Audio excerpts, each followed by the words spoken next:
Look, Peter, on another topic, I'd love to get your take on the Chinese Deputy Ambassador and his performance at the Press Club in Canberra this week. Let's just have a quick look, a reminder at a few of the things he had to say.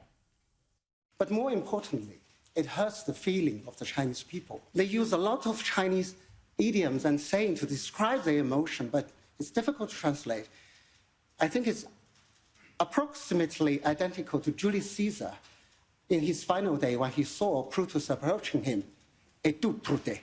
I don't think we have received any request for a phone call. But as far as I know, I'm the second man in the embassy. I received a phone call from one of your ministers several months ago talking about the trade issue. And if we receive a request, it'll be done in a very diplomatic way. What were your observations about that speech, Peter? I'm surprised that the National Press Club would allow an hour of their time to be handed over to listen to what is blatant Chinese propaganda, just Communist Party lines of a type which we all know are frankly false. For example, that ministers are just not calling to get in contact with their Chinese counterparts.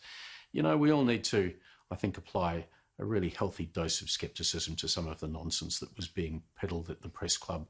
The Australia-China relationship is not like a marriage, nor is it the case that we are entirely at fault for everything that has gone wrong in the relationship. You know, there are serious problems afoot in terms of the direction that China is setting for itself, and these need to be things that the Australian government pushes back against. What the Australian government has been doing has been making decisions that are in the benefit of Australia's national security, as it should. And, you know, I think the fact that we had, you know, a more considered approach from Minister Wang at the Press Club a few days ago really does not do anything to take away from the reality of China's behaviour, which continues to be about coercion, banning Australian exports, refusing to engage with Australian ministers, cyber spying in industrial depth on Australian government departments and agencies. You know, this is the problem. And fine words from Minister Wang don't really change that ugly reality.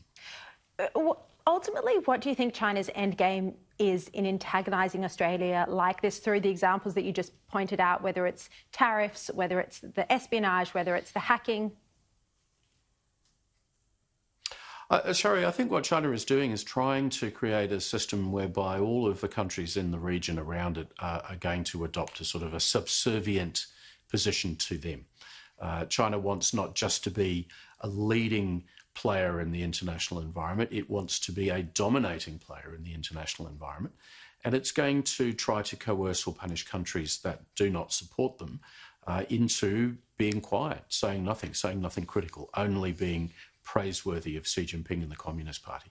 You know, that might work in a few countries in Southeast Asia. It is not going to work in Australia. Australians won't tolerate that. And until we can get to a situation where China is prepared for a relationship of equals, where you can accept that there will be differences and not seek to punish the smaller country, I fear we're going to have more of this in a way which is going to make the relationship with China really difficult for months and years ahead. Yeah, I mean, one of the more ludicrous things he said was that he wouldn't even accept, you know, he said his feelings were hurt, of course, when Australia pushed for there to be a World Health Organization inquiry into the origins of COVID-19, but he wouldn't even accept that basic premise that the virus started in Wuhan. You know, how is anyone meant to accept this as a realistic, genuine statement? Well, again, it's just propaganda. You know, the Communist Party cannot accept that any fault might lay at its feet for the management of the virus. As I said to someone else, Sharri, that I can tell you this: the virus did not start in Wollongong, right? You know, until China is prepared to, I think, just admit to a very basic reality, which was that it emerged out of Wuhan and was appallingly managed by the Communist Party for at least the first couple of months. And until the party can accept that, how can any country expect to have, you know, a serious, trustful conversation with China? Yeah. Look, just before you go, I just want to ask you about the national security laws the Morrison government announced this week. They were very significant, enormously significant, unprecedented, the ability of the Commonwealth to effectively tear up agreements struck by the states and local councils and other institutions. But there has been some criticism that, these sort of powers won't go into potentially reviewing other deals like the Port of Darwin, which, when we've done interviews before, you've criticised the sale of the Port of Darwin to a Chinese company. Do you think that should be reviewed and should be included under these new laws? Absolutely, Sharri. It is a loophole. As I understand it, the government says that the legislation will deal with government-to-government relations, but it's not going to look at companies or state-owned entities. Now, in the case of China, what we do know is that state-owned entities in particular are instruments of the Chinese Communist Party, and companies can be told by the Chinese Communist Party under Chinese law at any time to assist them in their intelligence gathering exercises. So there has to be some mechanism. If not this one, then some other mechanism has to be used to look at the operation of Chinese companies and state-owned entities here in Australia. And frankly, if we don't do that, then all China will seek to do is to shift government-to-government agreements to Chinese company-to-government agreements. It's a loophole that will have to be closed if the law is going to work.